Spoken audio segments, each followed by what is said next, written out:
asalaamaaleykum maa ngi leen a nuyu yéen ñëpp ci seen tur ak seen sant di jégalu nag ci weeri koor bi vidéo bi dama ko defoon pour dara nag it's just for fun.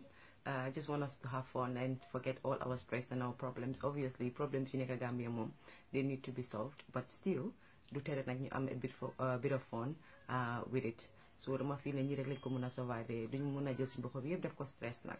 So ku si stress rek delluwaatal ci vidéo bi maa waaja seen si nii o bi maa seet nii nga jëlee ko as fun rek. Anyway, like I said, this is just for fun. I know everybody is stressed right now due to the crisis that is going on in Gambia, but still I feel that, you know, we just have to mix and blend the stress and the fun.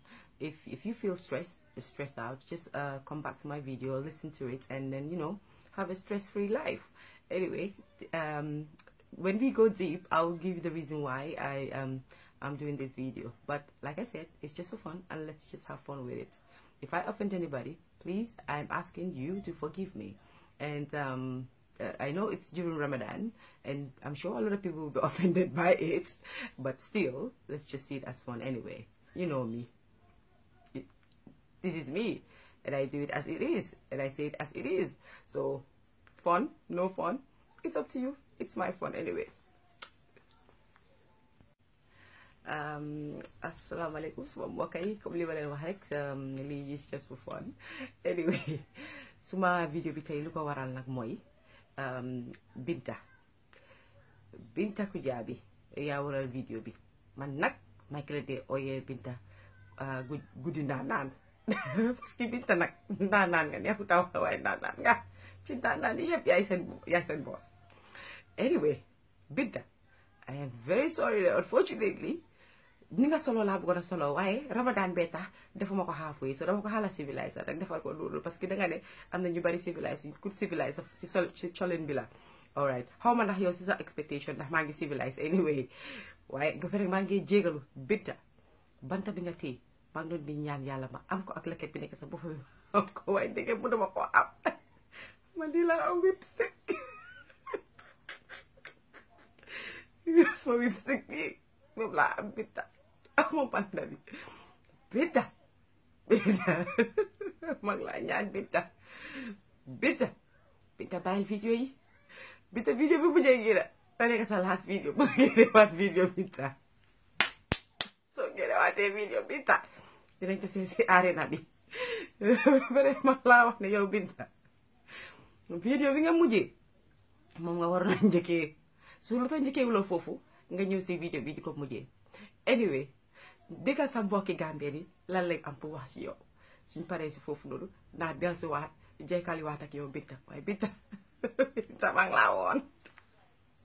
ko naree sax yàlla dina la teg fitna boo xam ne billaahi doo talati kenn sa boppa ngay tal. bàyyi leen seen xel Binta Kujabi suma sista ku nekk attaque na la wax la wax ju ñaaw duma la attaque duma la wax bu ñaaw waaye dinaa waxtaan ak yow ci diggante broda ak sista ndax bu ma ko defoon di nga wax ak man ci njekk ak teranga.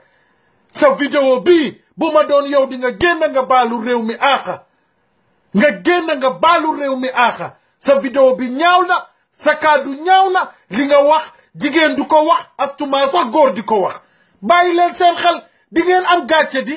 bàyyi leen seen xel Yaya Jammeh du ñëwati. bàyyi leen seen xel àddina du yàgga ba Yaya Jammeh Anti Binta gannaaw ba nga seetaanee sa mbokki Gambien boobu lan la amoon pour wax ci yow Anti Binta dellusiwaat na pour wan la ne Binta jigéen nga bàyyil sa xel. jigéen comme li nga wax jigéen dafay boot jigéen dafay nas pour saam di ñaw jigéen du teppi. Binta danga advice suñ force ladies yi ñun tamit xaaral ñu advice la Binta jigéen nga. ana jigéen ak di mastermind protest Binta because ni nga waxee si sa first video bi war na ku dof sax xam na ne Binta bokk nga si mastermind protest bi.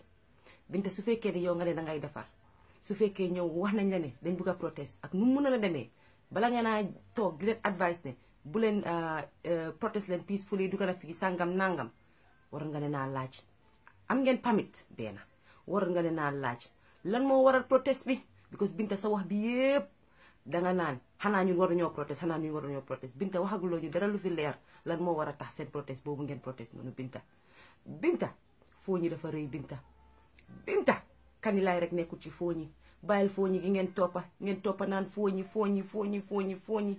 fooñi people yi fa nekka they are very peaceful and harmless.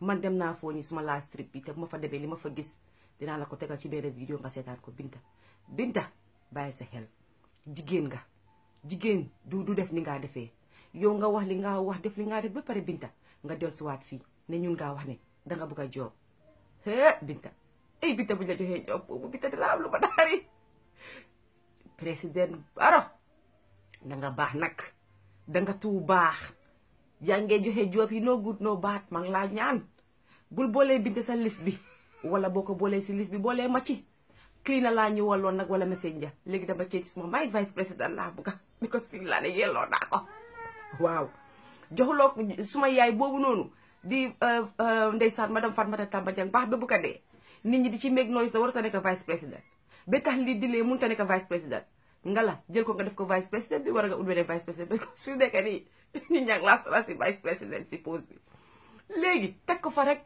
te dee wala nga ñàkk ko faa teg because am na ñoo xam ne mun nañoo fiil position boobu wala man mii lu ma jot ci jongama yi laa di lu ma jot jël ma vice président léegi nag soo bëggee jël Binta di ko jël mu war a nekk dara foofu waxuma ne danga ko bëgg a jël de waaye kaanu Binta yi rek laay wax pour bu ko try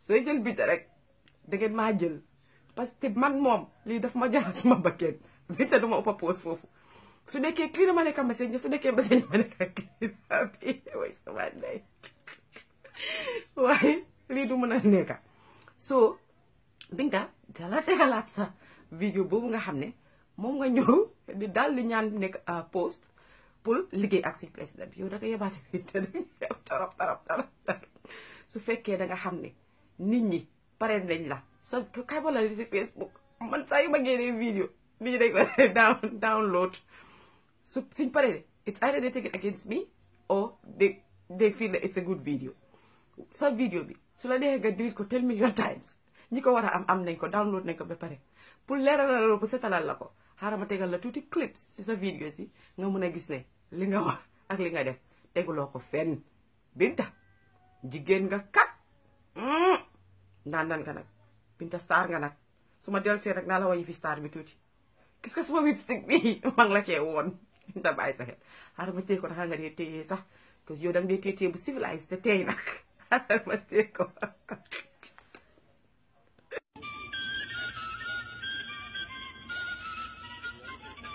Good evening, good morning, because the time difference is America and Africa. This video is a special video for my president, Adam Barrow. Mr. President, I, Binta Kujabi, the Crown of Peace of the Senegambia, am wishing you Ramadan Mubarak. Mr. President,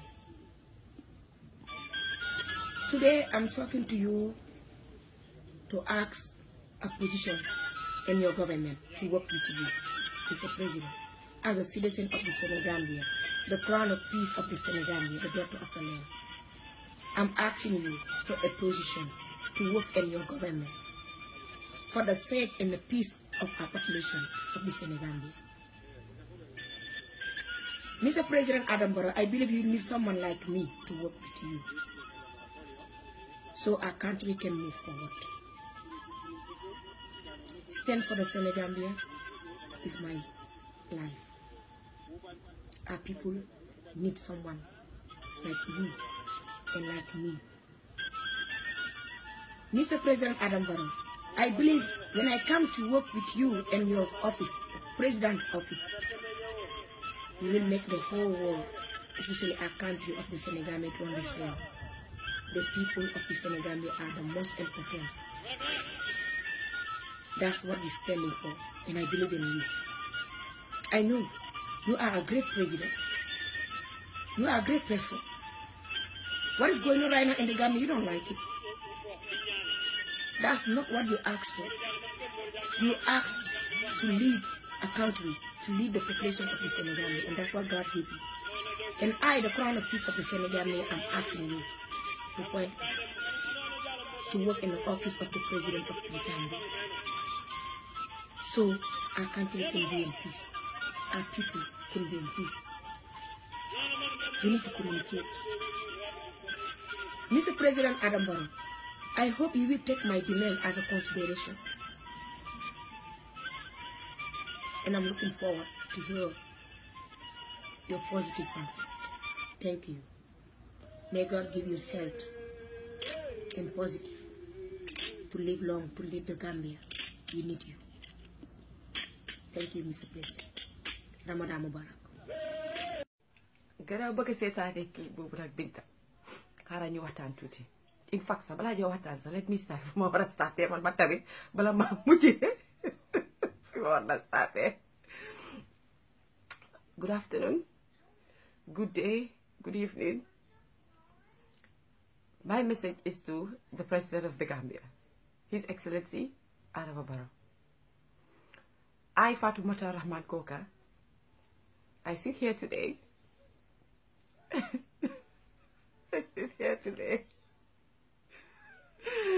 asking you to consider me in one of the available posts in Gambia to work with your government. I feel I can work with you, and I feel we can work together as a team. My CV it's very easy to get. Just open a Facebook account, log into go into Fatoumata Koka, and you see my live videos. I have cried, I have laughed, I was angry at one point, sad another day. So I feel that is enough CV for me to be appointed. Well, I cannot be as serious as Binta, but Your Excellency, if you're considering to appoint Binta, I should be there too, because I cannot be left out in this. As a matter of fact, I know you. You are very kind-souled, and you'll do anything to keep peace. And don't be silent about this one. Please, I ask you to respect my application and take it seriously, and respect Binta's application and take it seriously. So it's up to you to appoint the person that you want to appoint. At first, when I came, I wanted to come in as a messenger or a cleaner. But I changed my mind, Mr. President, because I know the Vice President post is still available. And I have been appointed, I repeat, I have been appointed by a citizen of the Gambia, Shorty Famara Jammeh, to become a Vice President. And I feel I can fill that post. Because I have all the qualities that it takes to be a Vice President, apart from being serious. I can be a bit of a joker, but I think it will be acceptable because I'll break records. I'll be a foolish Vice President. I'm sure people will accept that. I am very sorry that I'm not taking this seriously. It could be the answer to my new job. But to be serious, Mr. President, we are begging you to, to take 10 steps ahead and know that, what is happening in Gambia is not right. We have been living in a dictatorship life for a very long time, for 22 years. And I think it's about time that you take things seriously. I know that we cannot go back to something like that. Not by you, but I think there are dictators still in Gambia and they are dictating things. And as far as I'm concerned, I don't think Yaya Jammeh will ever be back, and I don't even think Yaya Jammeh is still in the Gambia. But remember, the loyalists of Yaya Jammeh are still there, and they will do whatever it takes. And remember, we're dealing with a man who stole a lot of money from the Gambia, and he doesn't know what to do with the money. So what he's doing is he is still pumping money to people that he feel can still run the Gambia. So you have to be very careful. And my advice to you is you have to speak out, say something. Yes, we appreciate what the Minister of Interior did, Honorable Mai Fatty. But still now, I felt, let me repeat, I felt what you should have done before you went away was to, you know, just say a little statement saying that, all right, you're going away, but Honorable Mai Fatty will be returning back to the Gambia to take care of things. At least that will give the Gambians an assurity and will give them, you know, safety that, you know, at least our president spoke before he left. But you just left, and silence treatment, some people can take it and some people can't. And I'm in the middle. Sometimes I can take the silence treatment and sometimes I can't. But you have to remember, a lot of people can't take the silence treatment, and you're a leader of the whole of Gambia, so people are expecting you to say something. And that way, if you had said something and mentioning Mai Fatty coming back, at least people will feel that you're in power. You have just showed that you're a president. I command others. And but you failed us there, I think. I am sorry, that's my opinion. Maybe I'm wrong. I make the orders, right? Or whatever you call it. No, I'm gonna let us say, oh, I can't deal with English anyway. So yeah, going back to being serious. Mr. President, my statement the other day, it wasn't to insult you or your government. It's simply to tell you that, to remind you what a leader should be like anyway. And I don't think you need reminder, but I feel that sometimes it's good for people to give you constant reminder of things, because sometimes you miss the way and you feel that, all right, I'm doing things the right way, when you're not doing it the right way. I'm not saying you were doing it the wrong way, but I think it's about time that you knock that wall. I know there is no wall, but it's about time you knock that wall between Fonyi and the other side, the other parts of the Gambia, because people feel there is a wall there. People feel Fonyi is ruled by somebody else, and the other parts of Gambia is ruled by you. And I want you to stand up and show that Gambia is ruled by one person, and that person is you. You're the president of the Gambia. You're not the president of some parts of the Gambia, and the other part still belongs to Yaya Jammeh. We feel that is wrong. So I feel that you need to step up and do the necessary stuff, whatever it takes, to show the people of the Gambia that it's one Gambia. It cannot be two Gambia. It cannot be divided. It's not even Senegambia at the moment. This is not a battle between Senegal and Gambia. No, this is Gambia. So please, Mr. President, I want you to step up, you know, or whatever. Have a cup of tea or whatever. Talk to the people that you normally talk to. If they're advising you wrong, don't listen to that. But if they are advising you right, do the right thing. It's enough. Kanilai belongs to the Gambia. And I feel people should stop, you know, this Fonyi thing. Fonyi is big. Not a lot of people in Fonyi support Yaya Jammeh. I was there when I was in Gambia. I went to Fonyi with the youth minister, Mr. Henry Gomez, and Aminata Korea. And when we went there, trust me, you know, I had goosebumps, and I felt, I thought, on the way going, I thought, okay, we won't feel safe there. But when we went there, the amount of people I saw cheering for you, because Gomez was there, I feel, come on. This means there are a lot of people there that are in support of you. They're not in support of Yaya Jammeh. Some of them are dying inside. They're keeping quiet because they feel that if they say anything, they could lose their life, or they will be beaten up, or something will happen to them, because they cannot show the love and support they have for you. So I am feeling sorry for those people that feel that way. I'm not feeling sorry for those people that are making noise that Fonyi is not part of... What do they mean Fonyi is not part of Gambia? Fonyi is part of Gambia, my friend. So, you go and save those people that feel that they want to be part of, you know, part of Gambia. They don't feel that it has to be divided. So, ñu ngi la ñaan suñ président bu baax bi jógal nga def si dara, parce que nit ñi ñu ngi jël lii di ko yóbbu to another level, and we don't feel that it should be taken to another level. Binta moom lim def nii man merew ma ko si, dañ ci war a jàngee dara. Binta mu ñoo jox a wake up call pour wane ne suñ jógut ci lii dina ëpp loxo te dina eggi fu nga xam ne waru faa egg. It's about time. Am na ñu nga xam ne nag ñoom xamuñ buur saay na, parce que dëgga just because man lu ma fiir mooy président bi mu ngi xëj na attaqué toon or defutoon dara mi ma attaqué in a bad way, comme mel ni ñëwut def ko ci paper black and white pour wane ne Fonyi is part of Gambia or defut dara about mu ngi leen bàyyoon seen peace mayoon leen jaam ak yooyu ngeen foog ne président bi mënut koo def or nit ñi dañ dof non déedéet dafa hold on back te moom moo xam lan moo tax mu hold back so ñu ngi ñaan nag yéen mi ngeen xam ne yéen amatu leen patient da ngeen war a make noise ne Fonyi dañ ko war a divide ak yeneen place yi nekk si Gambia moo tax nag président bi war a step in ñëw wane ne loolu du fi mun a nekka Fonyi is part of Gambia and there is nothing you guys can do to stop that from happening so maa ngi leen naa ñaan Binta nag dinaa dellusiwaat si yow maa ngi after nag sa 2 jobs uuf di nampalaate di dajale mais du soose biy xaajale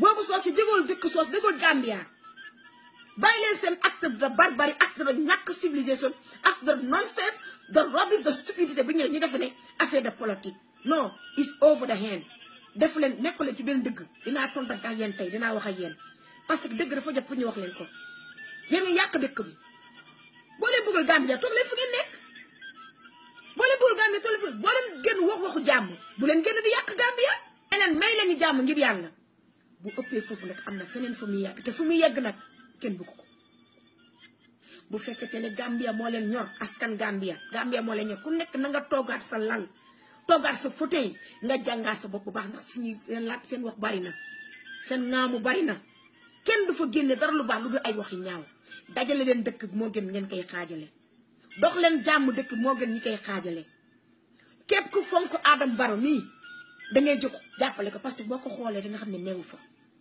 def naa képp ku am xam-xam am kàttan jógal taxaw jàppale Adama Barrow liggéey dëkk bi mais toog ku nekk yor sa rajo wala nga yor sa vidéo nga yor sa la neex di wax ay yëfu dof yow doyoo yow amagoo sax di waxu dof nit ñi dañu war a développé foog naa ñu dañu war a manko yëpp encore président Mr President Adama Barrow and the first lady Fatoumata Barrow jigéen day suude jigéen du tas jigéen sërom dafa dëgër te diis jigéen bu takkee sërom kenn mën ko tekki xanaa mu neex ko takkal sa sër te dajale say njaboot if you want to be a better first lady in the Gambia your children are crying are calling your help Fatoumata Barrow man la reine de la paix the crown of peace of the Senegambia I challenge you my first lady step up it's time for you to step up yor ñu bant yooyu nga dem ñun gis nañ leen démb ba ñuy man ñooñu balaa ñuy génn di protester maa ngi doon jokkoo ñoom une semaine pour comprendre bu baax seen porte parce que man du gëw ma kii yóbbu ñu naan leen ay jàmbaar tey ngeen dem te di wàccee seen grade tey lu affaire lu ñàkk fayda bu leen naagu situation Gambie bu leen ci naagu situation Gambie yàllaa ko indi te bàyyi leen xel ci joolaay yi parce que ñun joolaay kenn mënu ñoo jeexal bu leen ñu tàngal bu leen yëngal fu mu ne nag lu waay bëgg naka fekk si maa ngi woote bépp joolaa bépp ajamaat inde Gambia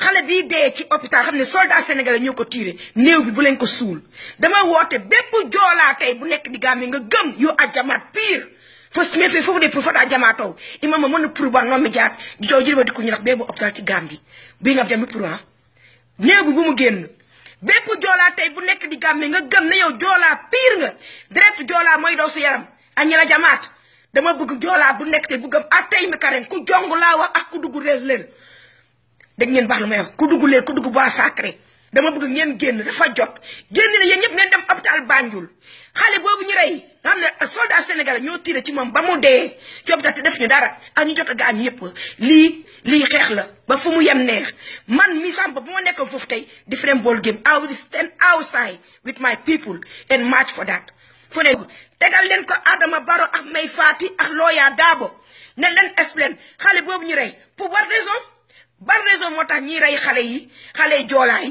te ñi ngi protest sans teg foo leen ko teg yéen maa ngi woote bépp ajamaat bu Gambia tey bëgg naa ngeen génn ànd ak xale yi dox ba hôpital Banjul xale boobu dee kii innocent te deful dara dafa deserve stand nit ñi dañ ko war taxawu ñu explain ñu why this body not gonna be buried I condemn anyone who's gonna bury that body nañ ko teg foofu ci hôpital même foo nëbee baax na it's justice I call for that thank you. When you come to a country where there is tribalism government, I believe you should maintain your position. Those soldiers, the economic soldiers. First of all, Mai Fatty, dama disappoint yow the Minister of Interior. I'm so disappointed of you.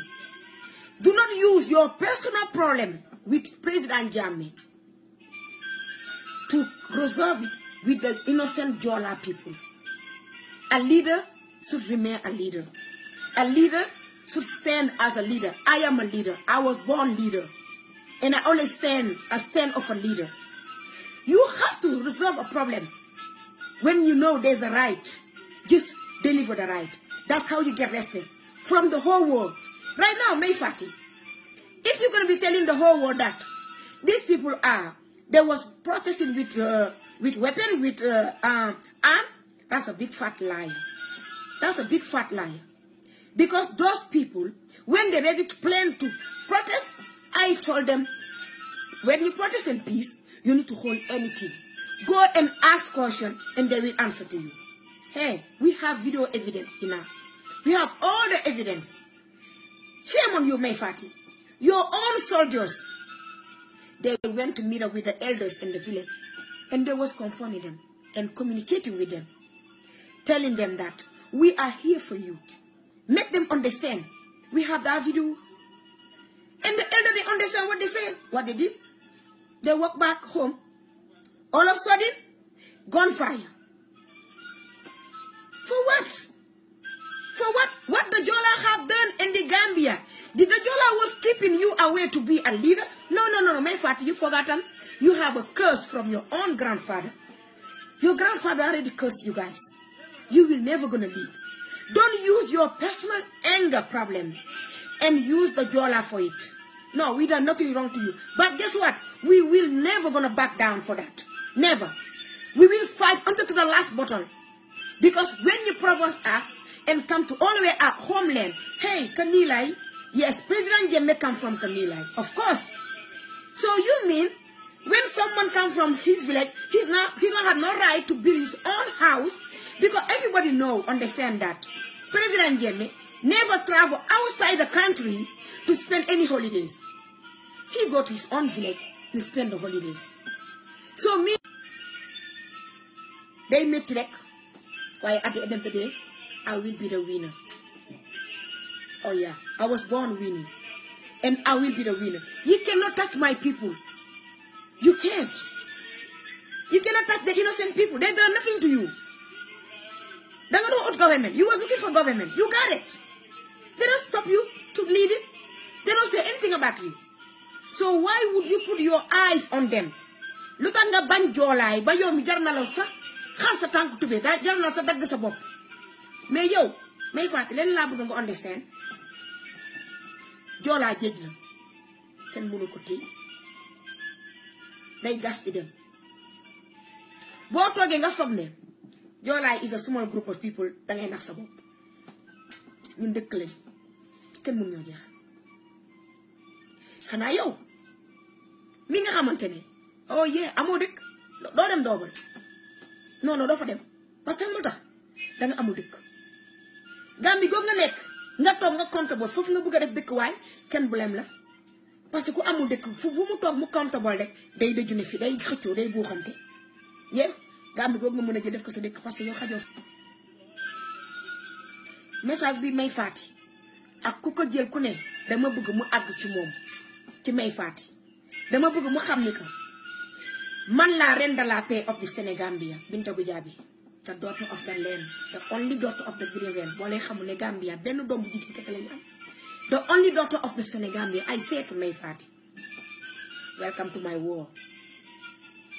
Use the army of the Gambia, I will use the army Gadam, and we will meet. Binta, yow moom saa yu ma ñëwee si yow rek ree ma dee téye waaw Binta sa ñaari job si nga xam ne moom laa afta mooy sa job bi nga xam ne danga dem ne si président bi nga ko jubale pour ne danga ni job Gambia boobu noonu suñ la koo jox maa ngi sa boor dañ laa jox ma sa beneen job bi Nollywood xanaa dañ kumbu gis nga suma vidéo bi su demee viral Binta Nollywood will come for me and you will lose that job that you have in Nollywood. So be careful. Te orama peg de they are younger version of me ñi nga xam ne dañ la génneel vidéo dafa la lu mel nii ñi am the real gear real material yi nga xam ne ban amuma ko ñoom ñoo ko am dinañ la ñëwal soo Binta mag laa ñaan Binta emal su ma xamoon ni ñoo waxee emal si joolaat naa la ne emal Binta sabari baax na xaaral nag léegi bu yàggut laa gis sax lii te fekk das may bi gis nga suma bale bii Binta maa ngi fi di bale ñi nga xam ne dañ mel ni yow maa ngi leen naa bale gën génne suñ biir parce que lii dafa doy lii dafa ëpp loxo Binta ñu ngi laa waxal nañ la ci bale waxal nañ la ci lipstick ñaari laa tee nag toog ñi nga dee toogee Elizabeth laa toogee rek waaye fii nag mooy suma mujjee tee di wax ak yow amoon nañ fi jamono gisoon nañ fi xeey am Zozo ak Aliou Sarr fi mu nekk nag gisoon nañ fi xeex yi Yaya Jammeh ak Baro ak nit ñi ak Baro léegi xeex fan ba tax kooka la Binta ko jaabi soo génnee tee vidéo dinaa génne waat vidéo Binta soo pour bañ a fulis loo suñ bopp o humilier suñ bopp ngay génnee bay génnee Binta bàyyi vidéo yi te ma faf naa ne Binta bàyyi nga vidéo yi te nag Binta nag ko am déggin nga nag dafa mel ni nga xam ne nekk suñ xel yi moo tax nag sa PR bi advice la ne la génneel vidéo nga ut job parce que fi mu nekk nii suñ la téyee di nga xam ne am nga involvement si protest bi Binta ba pare nga jëlaat wanaatal sa wax boobu ngay wax ne famille boobu noonu ki gaañu noonu ndeysaan xaaral ma jaale ko sax yenn ko yàlla xaaral àjjana te yéexee ñu te yàlla def suuf sedda si kawam saraxam yàgg ci kaw famille ngay wax ne famille boobu noonu buñ dem suuli niiw bi nañ ko fa téye bañ am answers what answers lan la gars yi di war a am pour war a dem suul seen niiw nañ suul seen niiw ba pare ut seen answers you know ku gaañu ku fi nekkaatu dañ ko war a respect Binta yoo xam nga fan ngaa waxee Binta man xaw ma sometimes you know and I look at you you are such a beautiful girl a beautiful lady mun a solu tey la am time pour dem xool gis lay ku mun a solu bu ko àddina why would you belittle yourself like this yes I understand if yow su fekkee ne Jammeh nga jël kenn mënut a jël loolu si yow because kooku nga faral su fekkee ne keneen la faral kenn mënut a jël loolu si yow am na ñun ñu fi nekka nekkul ne ñun dañoo faral kii tey faral kii ëllëg am na ñu nga xam ne dañ tee si Jammeh rek ne Jammeh lañ tee ba dee am na ñoo xam ne dañ tee si Baro lañ tee ba dee am na ñu nga xam ne dañ fi ne nguuri Jawara ba tey moo fi gënoon nguur bi fi nekk léegi ba léegi amaguñ nguur bi fu gën am na ñu nga xam ne ñoom dañ fiil ne nguur bu toog ñu ànd ak yow ku toog ñu ànd ak yow am na ñu nga xam ne they just stay out of it they don't say a word when it comes to politics they don't say a word when it comes to seen dëkka so Binta soo ñëwee sax di wax loo mer dalal loo mer dalal parce que soo dalutee di nga wax lu nga xam ne waruloo koo wax mu ñëw nag ëppa sa loxo bi fekk it's too late so maa ngi laa advice a sa jigéen nag man nag vidéo bi maa ngi ñaan yàlla sa ay nit ak sa ay xarit parce que superstar nga nag célébrité gan nag xëy na man fi ma em ci Facebook doo mun a gaaw a jot suma vidéo bi waaye nag képp koo xam ne mun nga maa yóbbul suma vidéo ba mu egg ci Binta mu dal di ko jot Binta du ma sa ennemi de waaye bëgg naa gis vidéo bi Binta seetaanal vidéo bi nga dal di ma woo ci messenger bi parce que dama la bëgg a interview I am asking you Binta I want to do an interview with you because c'est ça rek nga nekka li nga bëgg a wax war nga ko mën a wax freedom of speech